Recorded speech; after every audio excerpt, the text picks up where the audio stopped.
Bismillahirrahmanirrahim. Assalamualaikum warahmatullahi wabarakatuh.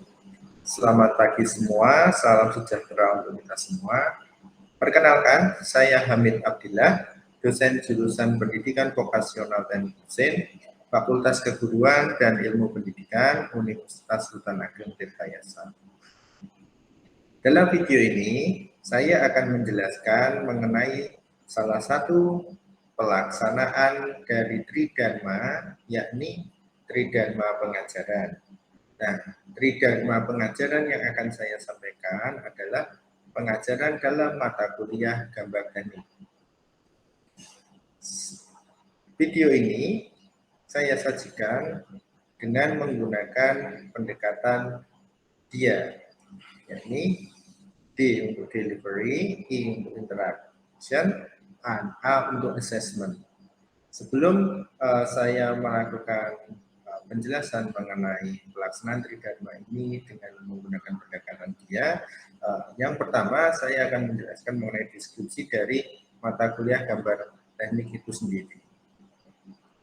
Baik, mata kuliah gambar teknik itu sendiri adalah mata kuliah basic dengan bobot 3 SKS, 2 SKS praktek, 1 SKS teori yang dilaksanakan di semester 1 untuk sebagai basic ilmu, di mana gambar teknik itu merupakan bahasa teknik, bahasa dalam dunia teknik yang digunakan untuk komunikasi dalam melakukan pekerjaan di dunia keteknikan.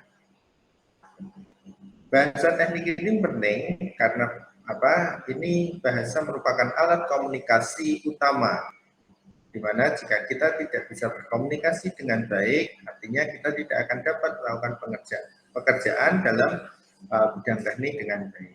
Gambar teknik ini sendiri dalam teknik mesin dia digunakan untuk memberikan informasi yang lengkap mengenai produk yang akan dibuat.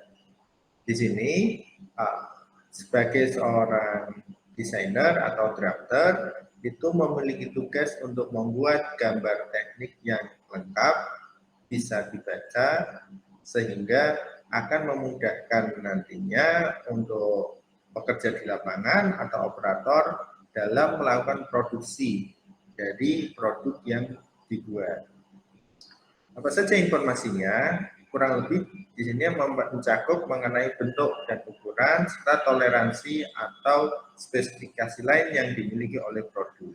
Sehingga dalam mata kuliah ini mahasiswa harus dapat minimal membaca gambar teknik dan membaca informasi tambahan seperti toleransi umum, toleransi khusus, toleransi geometri, tanda pengerjaan, simbol-simbol gambar, dan yang lain-lainnya, sehingga nantinya apabila dalam pelaksanaan sebagai pembuat produk dapat menginterpretasikan gambar dengan baik dan menjalankan tugas dengan tuntas, menghasilkan produk yang berkualitas. Apabila mahasiswa nantinya akan berkecimpung dalam desainer atau drafter, harapannya dengan mata kuliah gambar teknik ini, mahasiswa dapat menghasilkan gambar yang lengkap, gambar yang informatif, menyajikan informasi yang lengkap dengan standar yang baku. Dalam mata kuliah ini, standar baku yang digunakan adalah standar ISO, standar internasional yang berlaku secara umum di seluruh dunia. Oke. Nah, dalam mata kuliah ini, capaian mata kuliah itu untuk capaian mata kuliah dalam hal sikap. Di sini itu mahasiswa menunjukkan sikap yang profesional dalam menjalankan pekerjaan sesuai dengan tantangan pekerjaan zaman. Dan selain itu adalah mahasiswa mampu menunjukkan sikap tanggung jawab. Kemudian dalam hal pengetahuan, di sini adalah capaian pembelajarannya dalam mahasiswa mampu menguasai keilmuan teknik mesin atau otomotif. Dan kemudian untuk keterampilan umum adalah mahasiswa menerapkan pemikiran logis, kritis, sistematis, dan inovatif dalam ilmu pengetahuan dan teknologi pada pembelajaran pendidikan teknik mesin. Dan untuk keterampilan khususnya di sini adalah mahasiswa mampu melakukan proses produksi komponen berbahan baku logam sesuai dengan standar kompetensi kerja nasional Indonesia SKKNI nomor 109 tahun 2018 pada industri logam. Secara spesifik adalah bagaimana melakukan proses produksi gambar teknik yang sesuai dengan standar industri. Nah, dari capaian pembelajaran umum tersebut atau capaian pembelajaran prodi, kemudian diturunkan menjadi capaian pembelajaran mata kuliah, di mana yang pertama adalah mahasiswa dapat memahami ilmu gambar teknik dasar. Kemudian mahasiswa mampu membuat sketsa gambar teknik dasar. Kemudian mahasiswa mampu menerapkan standar gambar baku yang berlaku. Dan yang terakhir adalah mahasiswa mampu mengevaluasi gambar teknik yang telah dibuat atau produk yang dibuat apakah sudah sesuai dengan standar atau tidak. Oke, baik, itu tadi adalah deskripsi dan gambaran dari mata kuliah gambar teknik yang kami lakukan. Selanjutnya adalah penjelasan mengenai pendekatan dia. Di sini dia ada sedikit mengulang. D itu delivery, I interaction, dan A adalah assessment. Untuk delivery dalam mata kuliah gambar teknik ini, materi kami bagi menjadi 3 bagian. Yang pertama adalah pengantar, di mana mahasiswa mengenal apa itu gambar teknik, komponen-komponennya apa saja, fungsinya apa saja, dan standar yang dilakukan itu apa saja yang digunakan dalam gambar teknik. Yang kemudian dilanjutkan dengan materi mengenai dasar-dasar gambar teknik, seperti garis gambar, pandangan, pembelian dimensi. Itu dilakukan, bagian 1 dan bagian 2 itu dilakukan dalam masa pertemuan pertama sampai UTS. Setelah UTS, akan lanjut ke bagian ketiga, yakni mengenai informasi gambar, seperti toleransi umum, toleransi khusus, dan toleransi geometri, serta tanda pengerjaan. Dan selanjutnya, di bagian 4, itu adalah adanya dengan penyederhanaan gambar dan penyajian khusus dari sebuah gambar. Itu untuk materi pendeliveryan materi yang kami lakukan. Sedangkan dalam proses delivery untuk metode kuliah di sini menggunakan case base dan project base. Case base di sini diterapkan dengan cara kita melakukan analisa kasus. Nah, sebagai contoh untuk dalam penerapan toleransi, bagaimana kenapa toleransi ini dipakai dalam satu gambar, kenapa dan di gambar yang lain tidak digunakan. Dan project base itu adalah mahasiswa melakukan project mandiri membuat gambar teknik manual. Baik, itu tadi penjelasan dalam delivery untuk metode dan sarana yang kami gunakan dalam perkuliahan gambar teknik ini yang dilakukan secara daring adalah dengan menggunakan Zoom atau Google Meet sebagai media untuk tatap muka maya. Itu digunakan untuk melakukan pembahasan dari tugas yang telah dilakukan sekaligus sharing dan diskusi mengenai materi gambar teknik yang telah dipelajari. Dan yang kemudian ada juga menggunakan sarana lain seperti grup WhatsApp, itu adalah media komunikasi untuk pelaksanaan perkuliahan dan diskusi informal di luar jam kuliah, dan menggunakan learning management system pada Untirta untuk pengelolaan materi, tugas, dan nilai mahasiswa. Baik, itu tadi adalah penjelasan mengenai pendekatan delivery yang saya lakukan dalam perkuliahan gambar teknik. Yang selanjutnya adalah interaction. Interaksi yang dilakukan dalam pelaksanaan pengajaran mata kuliah gambar teknik ini adalah dilakukan dengan tatap muka. Ini adalah salah satu hal yang wajib dilakukan. Tatap muka dilakukan kurang lebih selama 1-2 jam.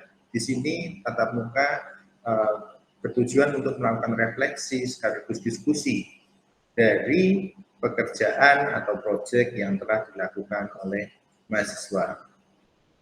Tatap muka ini bersifat wajib karena mengingat salah satu kendala pembelajaran daring atau long distance itu adalah keaktifan. Jadi selain mengumpulkan tugas, tatap muka ini bersifat wajib karena dalam penyampaian materi dan diskusi dilakukan secara tatap muka. Kemudian interaksi lain itu dilakukan dengan menggunakan test method dan project itu untuk meningkatkan keaktifan dan antusias dari mahasiswa. Kemudian untuk asesmen, dalam asesmen yang dilakukan itu dilakukan dengan melakukan pembobotan. Dalam mata kuliah ini, bobot nilai untuk kehadiran adalah 20%. Kenapa cukup tinggi? Mengingat untuk meningkatkan keaktifan sekaligus memastikan bahwa penguasaan materi dan penyampaian materi itu dilakukan, kehadiran memiliki bobot 20%. Dan tugas mandiri atau proyek mandiri itu adalah 30%, UAS dan UTS masing-masing 20%, dan keaktifan 10%. Keaktifan di sini adalah keaktifan dalam melakukan diskusi dalam tatap muka ataupun di grup WA. Harapannya dengan menggunakan proporsi penilaian seperti ini,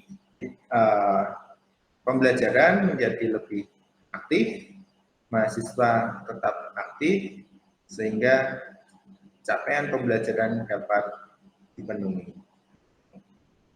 Baik, untuk selanjutnya, saya akan menampilkan cuplikan dari pelaksanaan pembelajaran yang kami lakukan, dan dalam cuplikan ini adalah cuplikan mengenai materi pertemuan ke-13 yang membahas mengenai toleransi geometri. Berikut cuplikan dari pembelajaran yang dilakukan.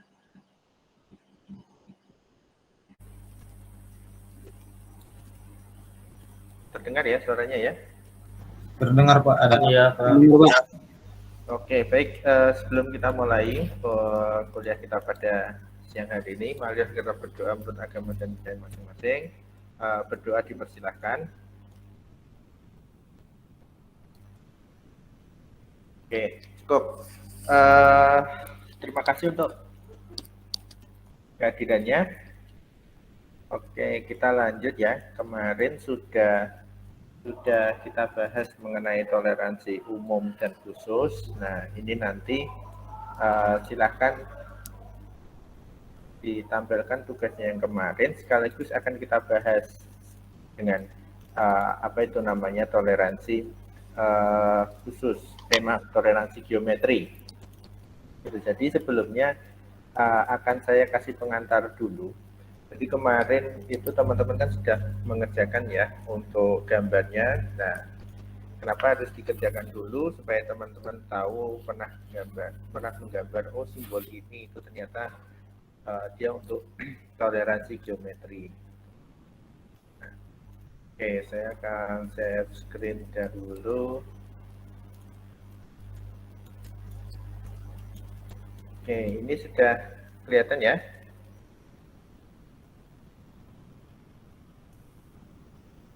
Halo? Sudah Pak. Sudah ya? Pak, ada Pak. Oke, jadi kita lanjut. Kalau di kehidupan sosial itu hanya ada kata toleransi, itu hanya ada satu ya Mas ya. Kalau di gambar teknik itu toleransi dia ada 3 gitu ya.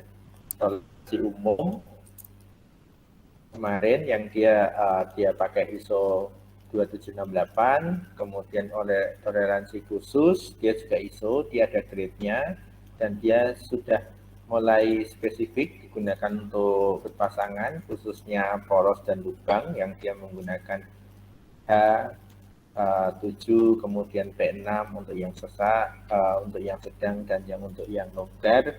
Nah, untuk hari ini kita akan membahas toleransi yang ketiga, gitu ya, mengenai toleransi geometri. Sebelumnya saya mau tanya dulu, ada yang tahu nggak artinya geometri itu apa?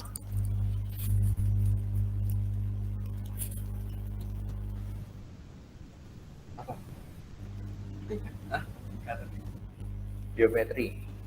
Ada yang tidak tahu artinya geometri? Lingkaran Pak, lingkaran. Lingkaran.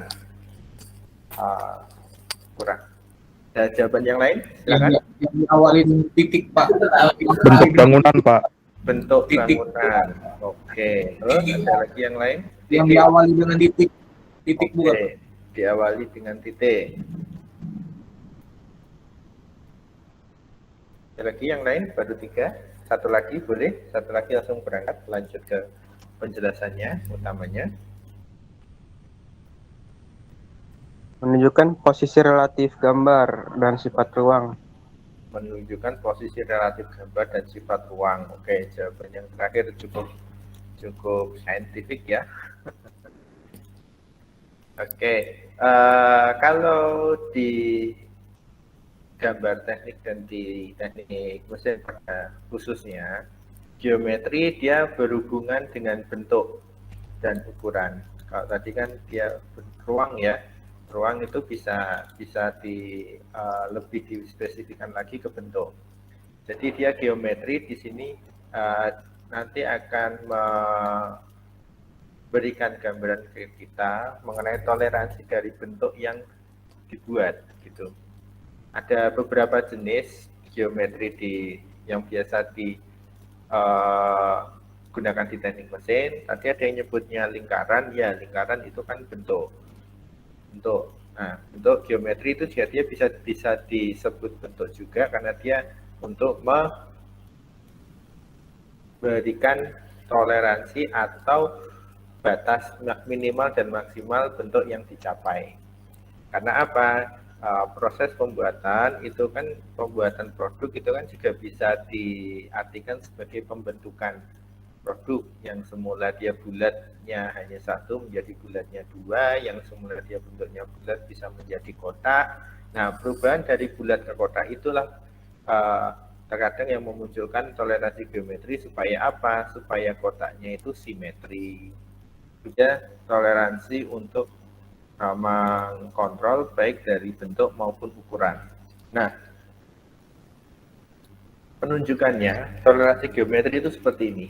Jadi dia ada kotak, nah di depannya sini ada lambang tertentu, ada beberapa lambang, nanti akan kita bahas satu persatu di slide selanjutnya.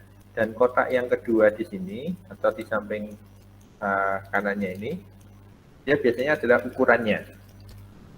Ini adalah toleransi untuk ukurannya. Kelurusan. Ini kelurusan 0,1. Artinya apa? Artinya kurang lebih gambarannya seperti ini kalau saya. Oke, kalau seperti ini dia lurus ya. Ini bisa dikatakan toleransinya 0 karena dia lurus sekali. Nah, ada 0,1 itu seperti apa? Nah, dia ada kemiringan seperti ini. Kalau di MS Word nanti lebih terlihat yang kotak-kotaknya itu ya. Nah, selisih dari lurusnya ini, ujung sini sama sini itu adalah maksimal 0,1. Itu kurang lebih dia seperti itu. Nah, kemudian untuk yang kedua, kesejajaran ya. Kesejajaran di sini dia 0,1 juga, dan dia ada bidang referensinya. Artinya apa? Nah, saya kasih contoh yang sederhana.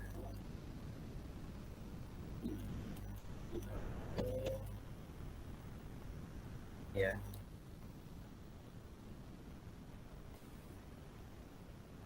Oke, sini bidang. Yang sisi sini adalah bidang A, kemudian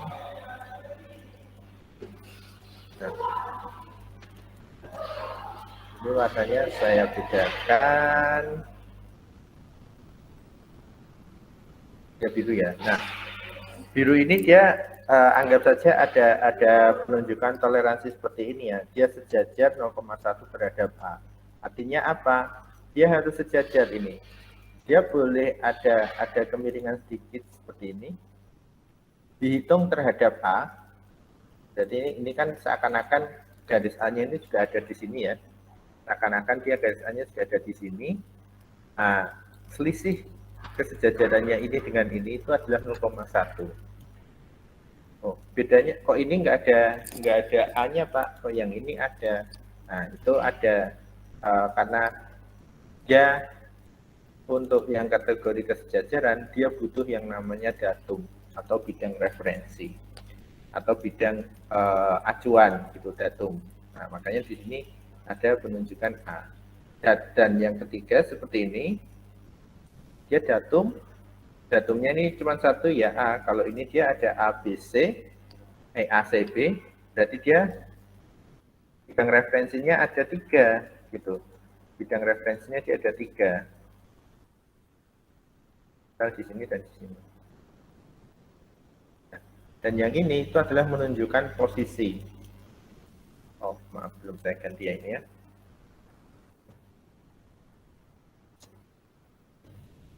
Lambang ini adalah lambang posisi. Artinya apa? Dia biasanya ini digunakan untuk lubang. Nah, posisi lubangnya dia maksimal bergeser 0,1 dari A, B, C. A, B, C. Berarti dia dihitung dari sini, dari A ini dia geser.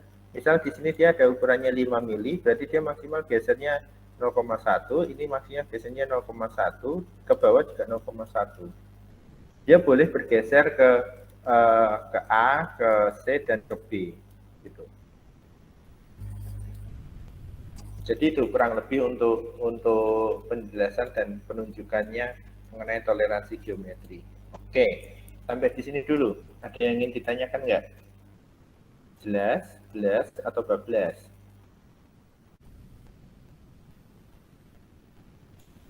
Baik Pak, saya izin bertanya. Boleh, silakan.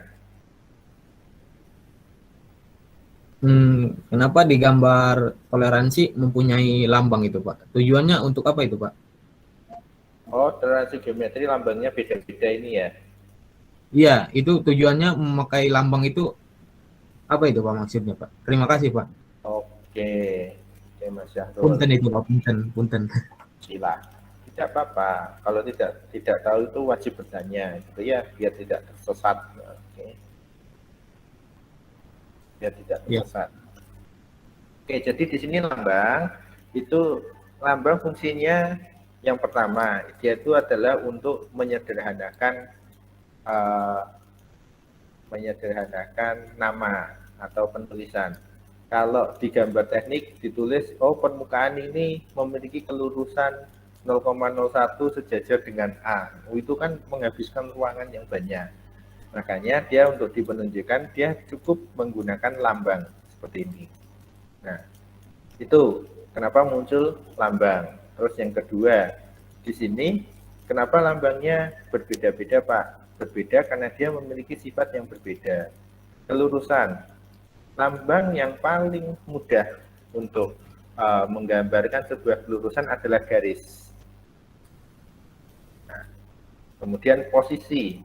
Posisi lambang yang paling mudah menggambarkan posisi adalah lingkaran yang tengahnya terdapat garis sumbunya ini, bidikan, kayak orang sniper.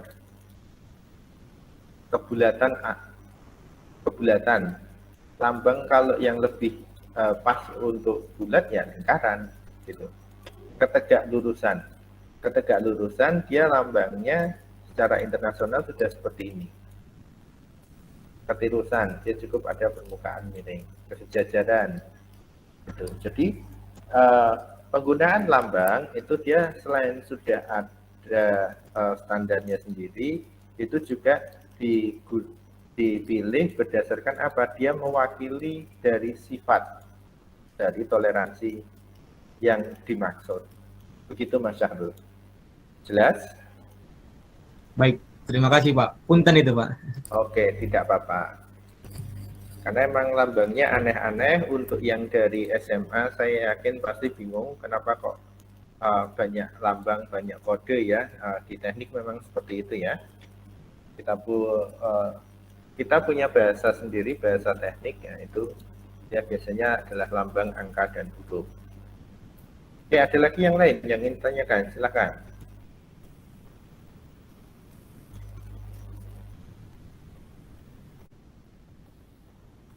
Oke, kalau tidak ada pertanyaan, siap-siap ya.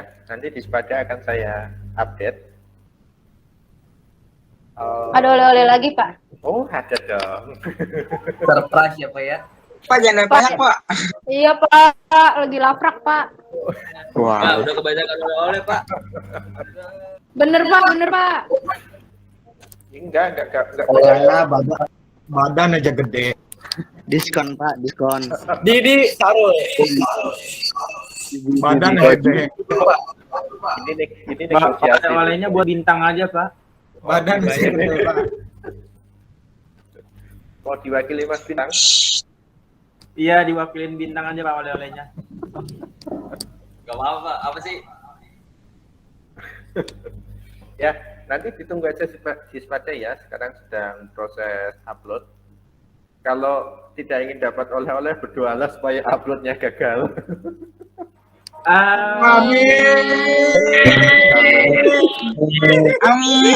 Amin ya Allah.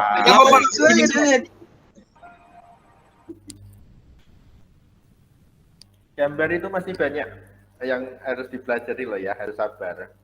Karena nanti ke depan juga akan coba saya integrasikan dengan prakteknya juga, biar teman-teman tuh tahu apa toh yang sebenarnya dulu dipelajari di gambar teknik dan di kenyataan itu dipakai sungguhan gitu kan. Jadi kemarin sudah gambar untuk yang umum khusus sudah saya jelaskan, dan ini kemarin tugas yang saya bahas ini juga tugas yang pertemuan kemarin untuk menggambar 4 lembar ya. Yang umum khusus sebelumnya pertemuan yang lalu itu juga 4 lembar juga. Yang geometri juga 4 lembar ya, seingat saya. Nah ini nanti ada lagi ya sudah, yang penting gambar ya. Nanti coba saya carikan, kalau adanya 4 lembar diterima saja ya. Kalau 2 lembar ya alhamdulillah, karena ya saya menyesuaikan gitu loh, menyesuaikan dengan topiknya gitu loh. Berharapnya 1 sih Pak. Oh, berharapnya 1, oke 1 tapi ukurannya A2.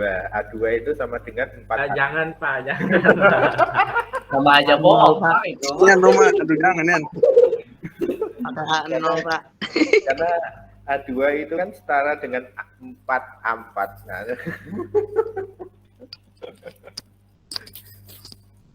Oke. Ya, nanti ditunggu aja di Spada. Harap maklum ya, berproses. Teman-teman, nggak ada yang namanya intan itu terbentuk dari sesuatu yang mudah. Dia pasti terbentuk dari sesuatu yang panas, tertekan, terinjak, dan sepenuhnya akhirnya jadilah sebuah batu intan. Gitu. Untuk jadi sebuah pedang pun, biji besi itu harus dipanaskan dulu sampai mencair, kemudian dituangkan dan dipukul-pukul. Baru jadi pedang yang bagus kan gitu ya. Gak ada proses yang instan ya teman-teman, ada bersabar, ini ujian ya, bukan ujian Dik, ini tugas ya, ini tugas. Ujian beda lagi ya, ujian nanti ada lagi ya. Jadi intinya saya yakin kalian pasti kesel dan kesal, silahkan, tidak apa-apa, tapi ini demi kebaikan teman-teman bersama. Dimaafkan ya, harus, nggak boleh, kalau nggak boleh berarti dosa kalian. Dan saya mempersulit kalian, tapi emang ini yang sulit tugasnya. Pak, kalau Ya. masalah absen, kalau tugasnya masuk berarti hadir Pak? Sebenarnya tidak juga sih, saya lihat dari sini juga. Karena kalau hanya ngumpulin tugas tapi tidak muncul di pembahasannya ini sama aja bohong Mas. Kalian hanya melakukan tapi tidak dibahas, tidak tahu apa yang kalian lakukan, gitu. Oh iya. Saya terkadang saya selang-seling presensi, saya kadang by tugas, kadang by pertemuan seperti ini. Dan saya biasanya memang untuk ngetes presensi di akhir, gitu ya. Karena kalau di awal itu setelah presensi biasanya nanti HP-nya yang kuliah, orangnya menghilang, gitu ya. Baik, demikian cuplikan dari pelaksanaan pembelajaran gambar teknik yang telah saya lakukan. Dan ini merupakan bagian akhir dari PDD UKTPT bidang pengajaran yang saya lakukan.